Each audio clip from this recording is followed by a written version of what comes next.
London, in those late Victorian years, stood like a grand cathedral raised upon foundations of fog. Under daylight, it was a disciplined city, horse-drawn carriages rolling in orderly fashion, gentlemen tipping their hats in polite routine, ladies wrapped in modest elegance, and chimneys breathing gray sighs into the pale sky. But the night belonged to something else entirely. When darkness settled, London transformed. Gas lamps flickered like tired sentinels. Alleyways grew longer, deeper, more secretive. Every fog bank drifting across the cobblestones seemed to conceal a whisper, a footstep, a stare from unseen eyes. The city lived two lives, one for the world to admire, another it preferred not to acknowledge, a duality, a tension, a quiet war. And within this city of contradictions lived a man who embodied that conflict more than he knew, Dr. Henry Jekyll, a man of impeccable standing, handsome, well-spoken, respected in both medical and social circles. His home, a fine structure of polished stone with windows that glowed warm in the evenings, represented everything that was admirable in Victorian refinement. But inside the man, far beneath the silk waistcoat, the gentle smile, and the cultivated intellect, there throbbed an unspoken hunger. Jekyll felt it every time he looked into the mirror. A dark impulse coiled beneath the surface, restless, prowling, demanding release. He had spent his life obeying expectation, presenting virtue, studying medicine, contributing to charity, writing papers praised by his peers. But the more he embraced the light, the more violently he felt the pull of the shadow. Where others feared sin, Jekyll feared repression. Where others fought temptation, Jekyll fought the suffocation of his own desires.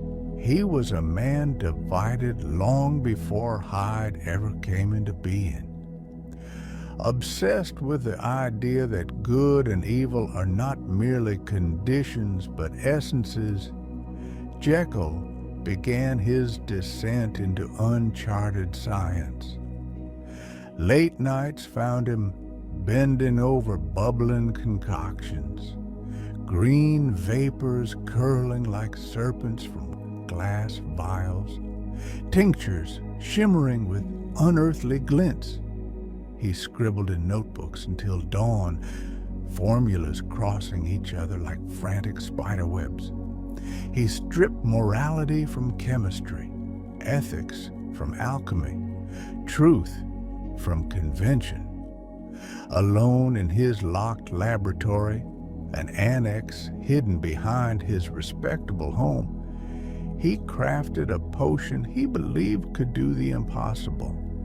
Separate the noble from the vile, divide the saint from the sinner, split the human soul in two. He told himself he sought liberation. He did not admit he sought permission.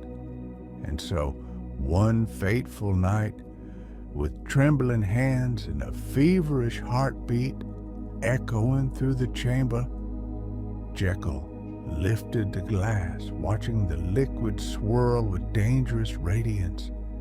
He hesitated, but only for a moment, for even then, before Hyde existed, the shadow was stronger than the man. He drank. The night had swallowed London whole. Fog clung to every corner, curling around street lamps and creeping through alleys like a living thing.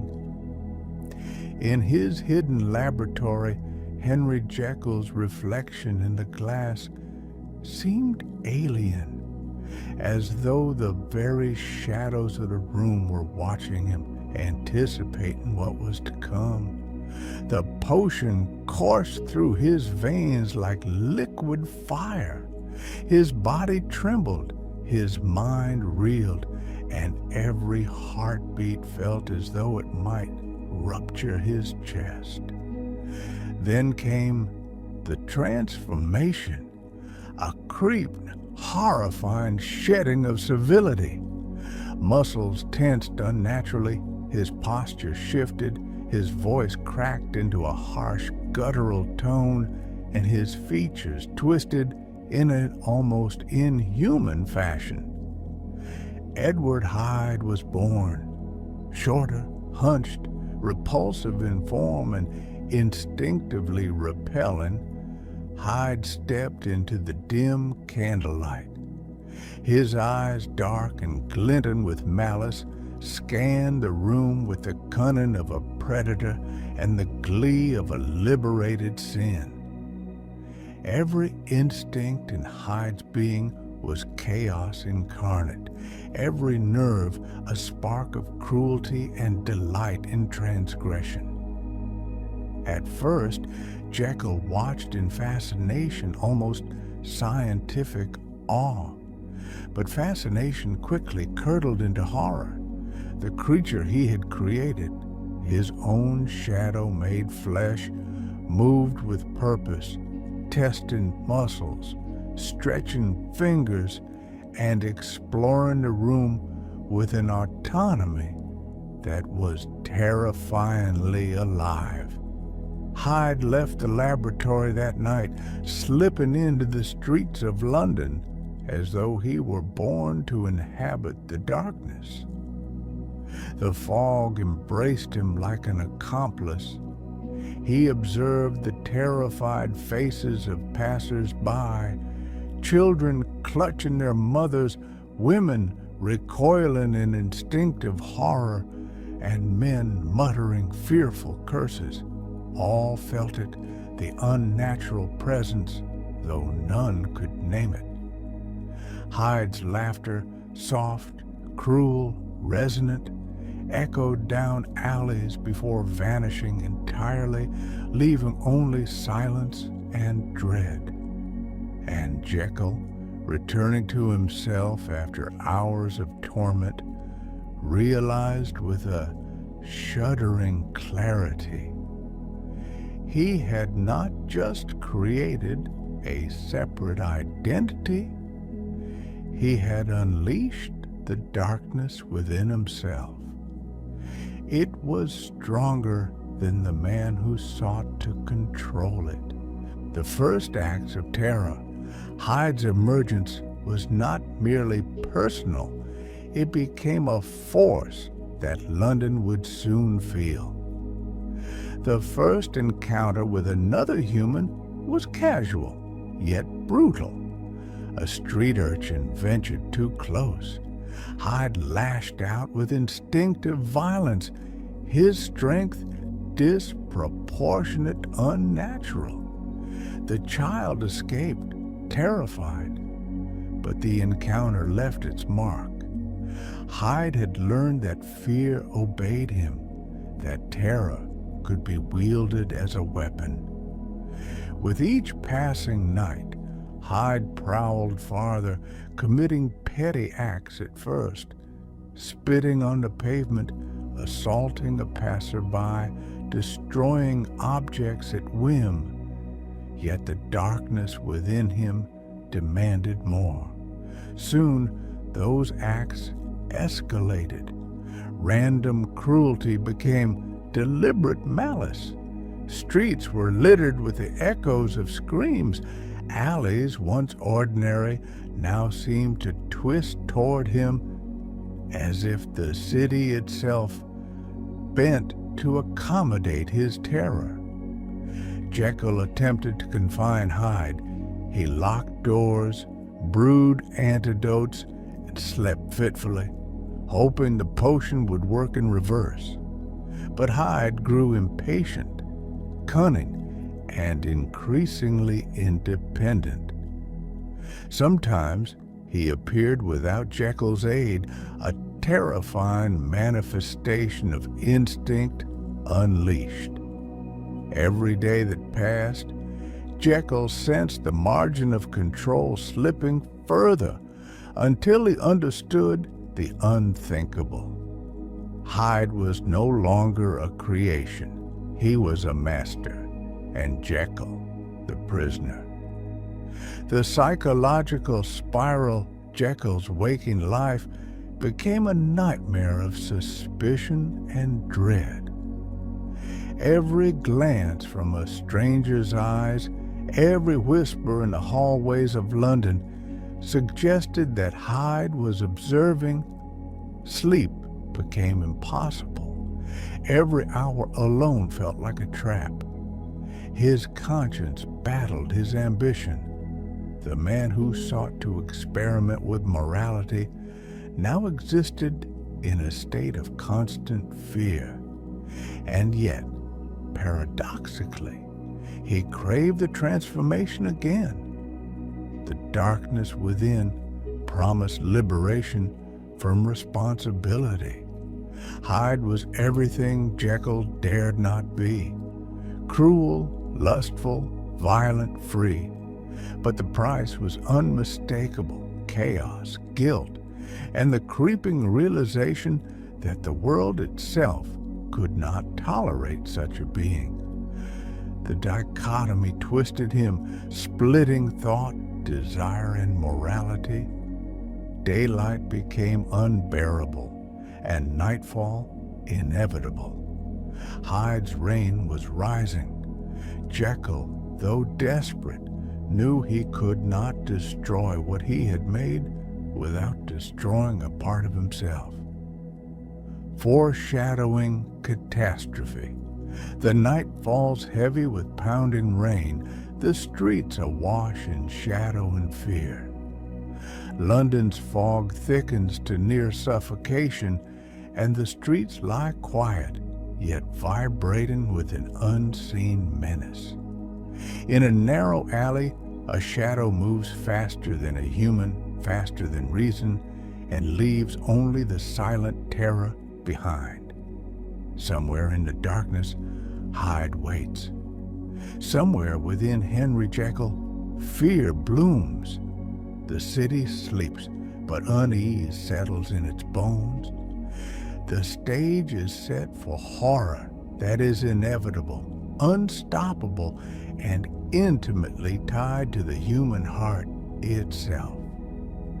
The fog lay thick over London that night, curling through alleyways, seeping under doors, and masking the cobblestones with a chilling dampness. Gas lamps flickered weakly, their dim light swallowed by shadow. Somewhere in the East End, a scream pierced the silence, a sound so raw, so ragged, that it seemed to twist the fog itself. Edward Hyde had struck. The victim, Sir Danvers Carew, was a nobleman known for his gentility and composure. Yet Hyde's violence paid no heed to rank, morality, or reason. The attack was swift, sudden, and horrifyingly intimate. Hyde wielded the heavy cane Jekyll had once carried, striking with precision and strength that made the act grotesque in its inevitability. Carew fell, life extinguished in a heartbeat, his body a canvas of brutality. The witnesses were few but shaken. A maid glimpsed a shadow, a twisted figure moving with unnatural speed, disappearing before a second glance could take shape. The world of light and order had cracked. Hyde had emerged as a force of pure, unbound chaos. The city reacts, London reeled. Word of the murder spread faster than the fog could curl through the streets. Gas lamps lit anxious faces. Families bolted doors and shuttered windows. In the taverns, men whispered fearfully of a specter stalking the East End. Scotland Yard, already grappling with the intricacies of London's criminal underworld, found themselves helpless against this new terror. Hyde's cunning left no trace, no clue, and no pattern, except for the unmistakable signature of deliberate, precise, and merciless violence. Gabriel John Utterson, Jekyll's loyal friend and prudent lawyer, was gripped with a sense of foreboding. Letters arrived, vague at first, then increasingly alarming. Reports of Hyde's grotesque figure haunted him. Every account, every scrap of evidence pushed him into a tightening spiral of fear for his friend and dread for the innocent world beyond. Jekyll's realization. In his hidden laboratory, Jekyll observed the aftermath through a lens of horrified fascination. Hyde's act was no longer a mere experiment. It was a declaration of freedom, a manifestation of every forbidden impulse Jekyll had ever harbored. And with each act, the shadow grew stronger, feeding on fear, cruelty, and chaos. Sleep became a stranger. Meals were left untouched. The very act of living felt contaminated by the knowledge of Hyde's deeds. Jekyll's intellect raced, cataloging every possibility, every contingency. But reason faltered in the face of unrelenting horror. For the first time, he understood the truth. He had created not a servant of the mind, but a master of terror. The potion that had once granted him control now seemed impotent. Hyde's emergence began to slip beyond chemical constraints, creeping into moments where Jekyll's will was weakest. The experiment had succeeded, yes, but it had devoured its creator's authority. The psychological spiral, Jekyll's descent, mirrored Hyde's rise. Daylight, once a refuge, became unbearable. Every encounter, every footstep outside the laboratory walls felt like a potential collision with the darkness he had unleashed. Fear gnawed at him, a living presence inside his chest, and yet paradoxically, the lure of transformation remained irresistible. Hyde was freedom incarnate, unburdened by law, morality, or conscience. The duality was absolute. Jekyll's mind, though brilliant, was no match for the unrestrained cruelty that Hyde embodied. Every passing night saw Hyde growing more audacious, bolder in his acts of terror, while Jekyll's nights were filled with guilt, dread, and powerless anticipation, foreshadowing catastrophe. Thunder shakes the city as relentless rain floods the streets, mirroring the chaos within. Hyde prowled freely, a shadow among shadows, while Jekyll trembled behind locked doors, dreading the inevitable confrontation with law, morality, and society. London had glimpsed the first true horror of Hyde, and it was only the beginning. The city would learn that some darkness cannot be tamed, that evil, once born, grows independently of its creator, and that the struggle between light and shadow within the human soul may be far more terrifying than any external threat. The fog over London thickened with each passing night, curling into alleys, weaving through streets, and settling in the lungs of every citizen. Gas lamps flickered uncertainly, casting trembling circles of light on cobblestones slick with rain. Londoners began to whisper of a presence that lurked beyond sight, a malevolent force that could strike at any moment. Fear had become a living entity, infiltrating hearts, minds, and homes. Edward Hyde prowled with ever-increasing boldness. Shops left open by day were vandalized by night. Children walking home from school were met with sudden, unexplained violence. A shopkeeper found his wares destroyed. A young woman was trampled in the alley without cause, and the police were powerless witnesses to these crimes. Hyde's acts were unpredictable, terrifying in their randomness, and marked by a precision that suggested deliberate, calculating intelligence. Utterson's growing horror. Gabriel John Utterson, ever faithful and ever cautious, felt the weight of dread press upon him like a physical force. Jekyll, once meticulous and composed, became erratic. His letters were cryptic, full of pleading and subtle confessions that hinted at horrors too monstrous to name. Utterson's concern for his friend grew with each report of Hyde's crimes, and the labyrinthine streets of London began to feel like a cage of shadows. Every knock at the door, every whisper outside the window felt like the approach of Hyde himself.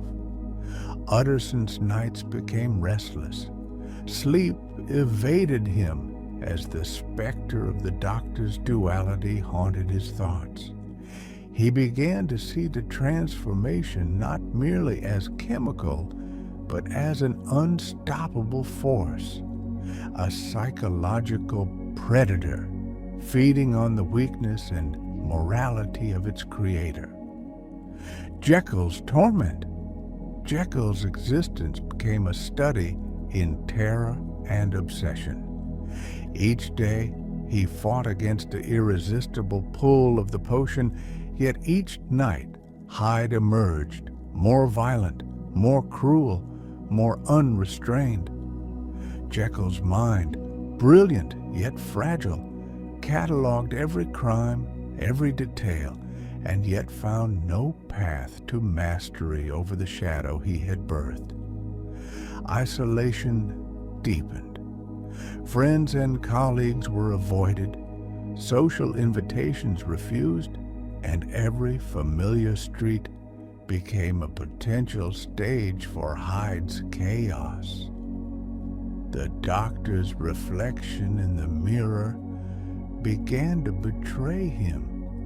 In his eyes flickered the sinister glint of Hyde, and he felt the duality of his soul tearing him apart from within. The city itself seemed to pulse with Hyde's presence.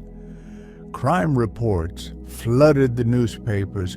Rumors spread faster than the ink could dry. Londoners locked doors early, avoided the streets at night, and whispered tales of a figure whose very gaze struck terror. The shadow of Hyde was no longer confined to Jekyll's laboratory. It had seeped into every corner of the city. Escalation of violence. With each night, Hyde's boldness escalated. violence became a performance, an assertion of dominance over a city that had grown complacent in its daylight illusions of safety. He struck without warning, leaving behind scenes of horror so precise, so intimate, that the investigators could not rationalize them as mere coincidence. Witnesses described a creature of short stature, repulsive features, and movements that were at once deliberate and predatory. Children screamed, women fainted, and even hardened policemen hesitated to pursue. Hyde was everywhere and nowhere, a ghost of malevolence that could not be captured, bound, or reasoned with. The moral abyss Jekyll's internal struggle mirrored the chaos outside.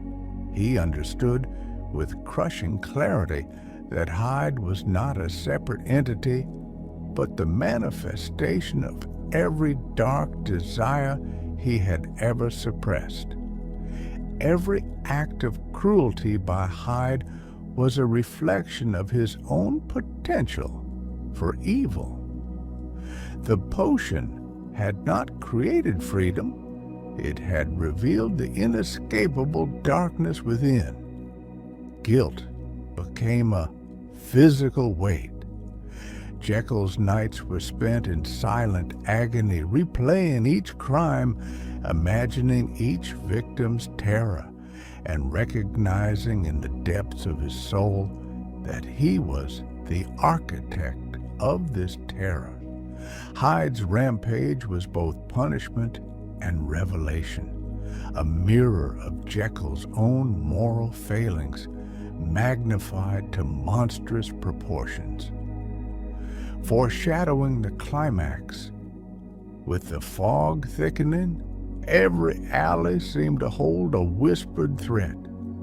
The city of London stands trembling, aware that something far greater than ordinary crime stalks its streets. Hyde has transformed fear into art, chaos into a methodical symphony of terror, and Jekyll, trapped by his own brilliance, faces a horrifying truth. The shadow he has released cannot be recalled. Every potion, every restraint, every rational thought falters in the face of the dark entity he has made real. The stage is set. The storm of conscience, morality, and vengeance gathers. London waits with bated breath, and Jekyll realizes, perhaps too late, that the descent into shadow is irreversible, and that Hyde's reign of terror is only beginning. A storm raged over London, a mirror to the chaos within Dr. Jekyll's own soul. Lightning shattered the blackened sky, illuminating the fog-choked streets in fleeting bursts of silver.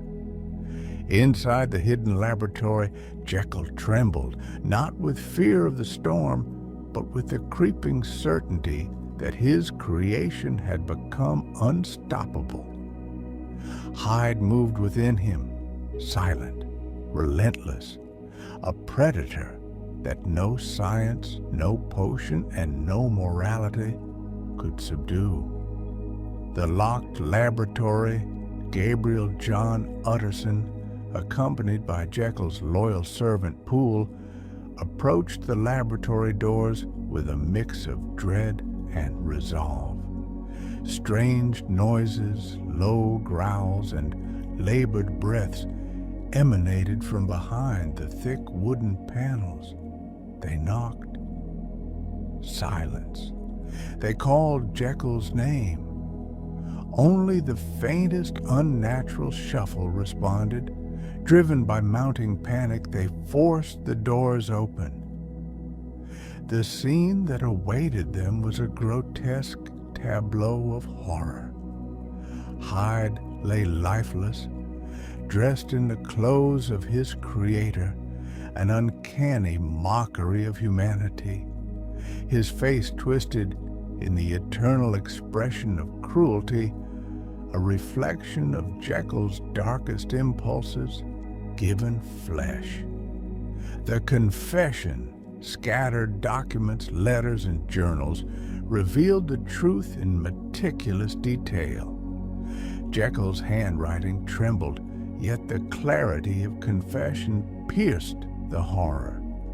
The potion had not created evil. It had merely unlocked it. The darkness within him, restrained by conscience and society, had exploded into form. Hyde was not separate, but the embodiment of every suppressed vice, every hidden desire, every unacknowledged cruelty that lurked beneath Jekyll's facade of respectability. With each crime, Hyde had grown bolder, unbound by morality or empathy.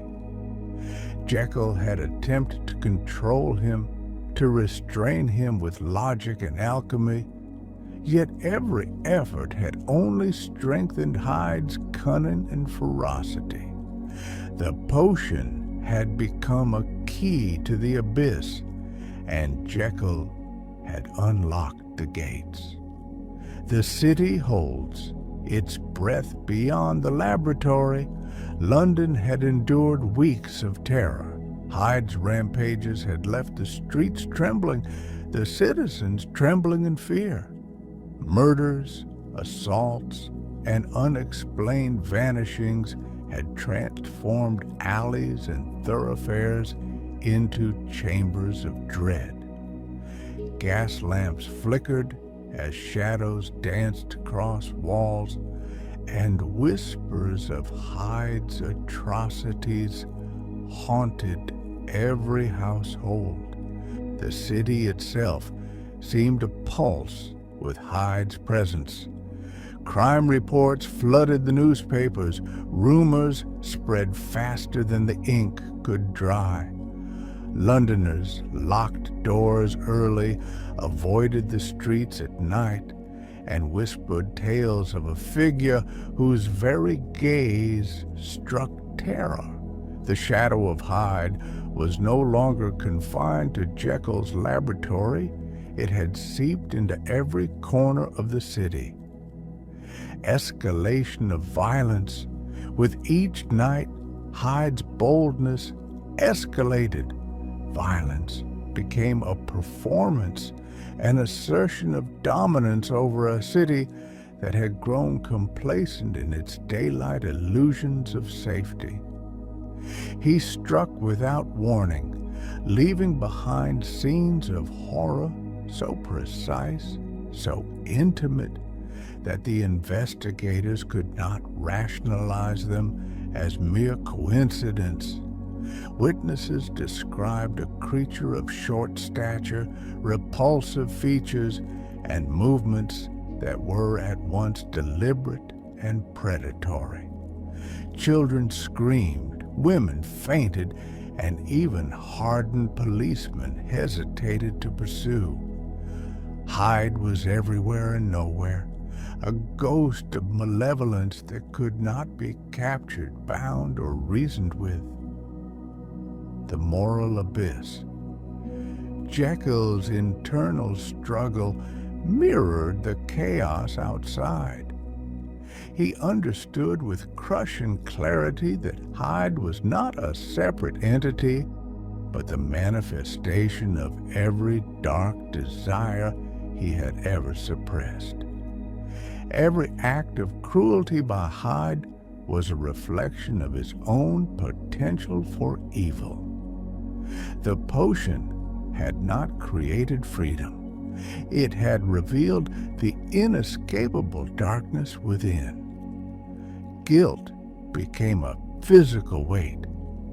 Jekyll's nights were spent in silent agony, replaying each crime, imagining each victim's terror, and recognizing in the depths of his soul that he was the architect of this terror. Hyde's rampage was both punishment and revelation, a mirror of Jekyll's own moral failings magnified to monstrous proportions. Children slept uneasily, clutching parents' hands. Shopkeepers barred their doors, clutching keys and knives. Even the police, seasoned and fearless, had begun to hesitate, sensing the presence of a force beyond human comprehension. Hyde had become legend before his end, a creature of nightmare that outlived the very man who birthed him. The moral reckoning. Jekyll, in his final writings, confessed the inevitable truth. The duality of man cannot be divided artificially. Attempts to separate virtue from vice only magnify the consequences of hubris. His ambition, once noble in its pursuit of knowledge, had birthed a terror that threatened life itself. Science had provided the means, but morality had failed to provide the restraint. He described in harrowing detail the horror of watching Hyde act without conscience, the crushing weight of knowing every monstrous act was also a reflection of his own suppressed desires.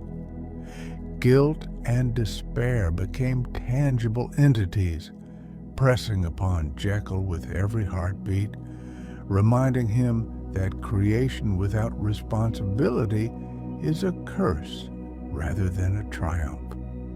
The final moments, Jekyll's final words, reflected anguish, resignation, and warning.